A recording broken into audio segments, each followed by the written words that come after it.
Hey, I'm James from Smokin' Dad Barbecue, and today we are going to make some awesome homemade pastrami. So to get started, I'm going to take you back in time about a week ago when we built our cure and we dry brined our pastrami for a week.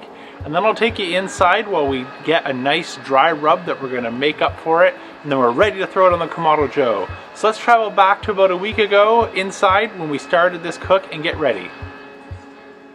Alright, welcome to the past. Let's make up our cure for our brisket pastrami. So we're going to start, we have 3 tablespoons of black pepper, 3 tablespoons of ground coriander, 1 tablespoon of cloves, 1 tablespoon of bay leaves, of white sugar, and then our Prague pink curing salt. This is not normal pink salt like a Himalayan salt. It's meant for curing, so you definitely don't want to add that to any normal ingredient. So let's go ahead and mix this up, trim our brisket, and then we're going to rub it up and put it in a bag for about a week.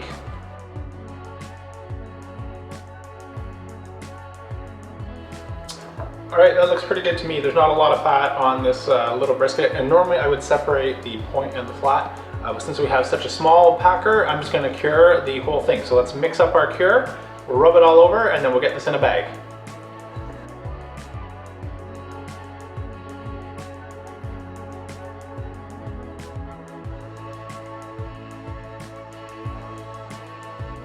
Alright, as you saw, it was a bit of a tight fit to get it in a freezer bag, but this small brisket just squeezed in there with a little bit of help. So we've got our curing brine on. We're going to now put this in the fridge, and every day at the same time we're just going to flip it over and let it sit another 24 hours. So we're going to let this go for 6 or 7 days, and then we're going to take it out, cut it open, and rinse it off. We're going to put it in an ice water bath for about 2 hours because this would be way too salty if we were to cook it just like this. So we want to extract some of that salt, and then we're going to get ready to smoke it and throw it on the Kamado Joe. So I'll see you in the future in about a week. Alright guys, welcome back. Our brisket has been curing in our brine for the past week. So it's time to cut it open and get it in an ice water bath. And the reason we want to do that is to pull out some of that excessive salt. So that way we actually like how this thing tastes. And so the plan is to see if I can get this to fit inside our briner bucket. It's going to be pretty close, but I want to make sure that I can submerge it completely in ice water for a couple hours. So let's go over the sink, cut this open, and find out if I can get this to fit in that. We'll find out.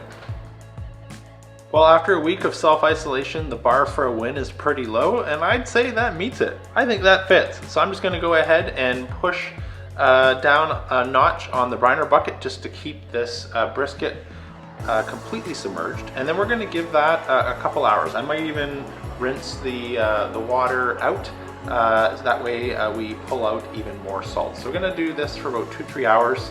Then what we're going to do is we're going to take out our brisket, pat it dry, and put it on a cooling rack, and put it back in the fridge so that it can completely air dry overnight, and then we'll be ready to smoke it tomorrow. Alright, just getting ready to fire up the Kamado Joe so we can smoke our pastrami. I want to bring you a little bit closer so I can show you up how I'm setting the Kamado Joe up for this cook. Alright, so you might have seen that piece, that large piece of wood. I don't know if you can still see it on the bottom, but I've laid that right on the bottom of our charcoal basket and piled some big block on top of it. And I like to do that so that we get nice consistent smoke through our whole cook.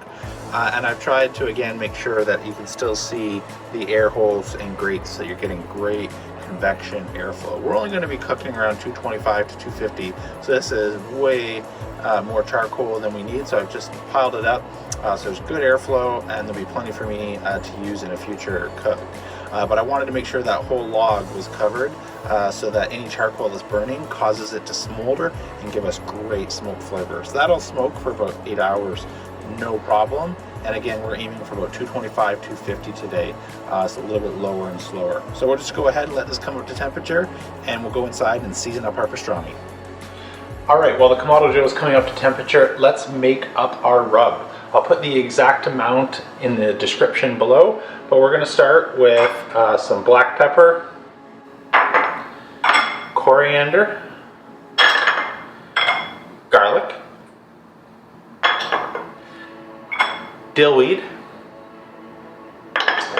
smoked paprika, celery seed, and since I ran out of fancy little dishes, you get a 2-for-1 special on the last one. It's yellow mustard and some crushed red pepper. So I'm going to go ahead and mix our rub all together.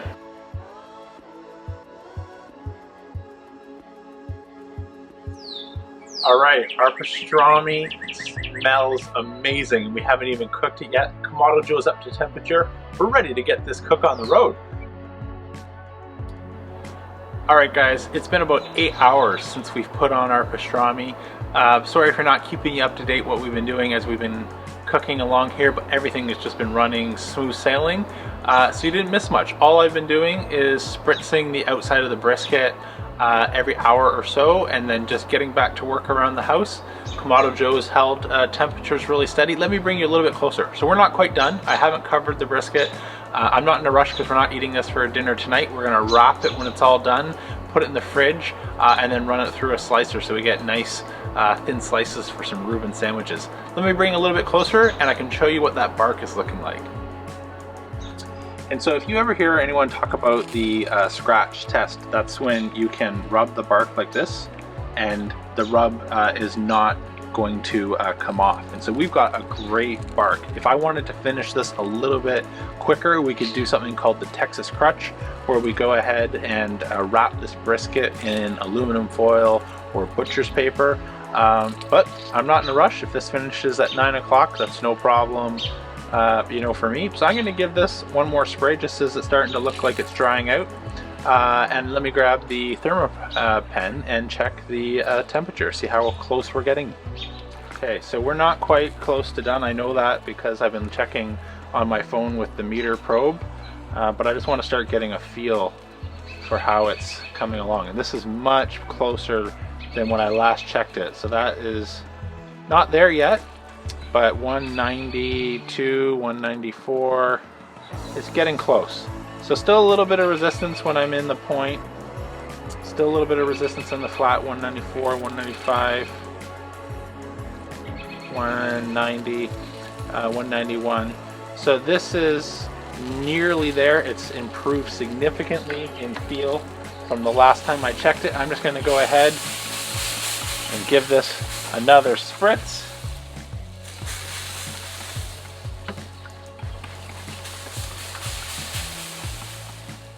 And I think in about another 45 minutes or so, we might be there. So let's check back in a little bit. All right, we are about 9.5 hours into this cook and our pastrami is done. And it looks and smells amazing. I'm regretting not making it for dinner because now I just want to dig in, but sadly it's going to wait till tomorrow. But it'll be even better after we wrap it tightly in some foil and then some saran wrap and let it cool in the fridge overnight. And we're going to run it through the slicer and make some nice thin slices for some Reuben sandwiches. Let me bring you a little bit closer so you can take a look. Oh yeah, that looks and smells amazing. Completely probe tender. So let me just put the camera back here. And I'll just point out, this is what probe tender is when we're referring to that, is that when you just push down, that should be like going in a jar of jelly. It just slides right in, right out, and that's reading 206, 207. So I'm just going to reposition the camera. We're going to take this off and wrap it up.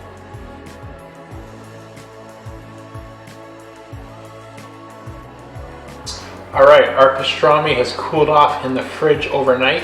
It's time to slice it up and run it through our slicer so we get some nice thin pastrami slices. First, I'm just going to take a look inside and see how we did. I'm going to go ahead and just remove the flat and save the point, and we'll cut that the other direction, so we're right about there. Just hold that up so you can see our beautiful pastrami cured awesome. Just hitting me with that smoke smell right now. So now that I've got that separated, I'm going to go ahead and cut the point end horizontally, and then we'll run the flat end against the grain. So I'll bring you fast forward as we do that.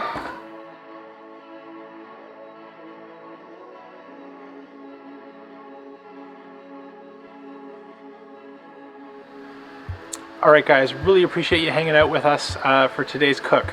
So, I don't know if it's coming through on the camera, but this came out amazing. Super tender, really flavorful, great color all the way through, and it's just fall apart awesome and tasty. I know, because I've been sampling. So thanks so much. Be sure to hit that like and subscribe button to catch future videos. Until next time, I'll see you then.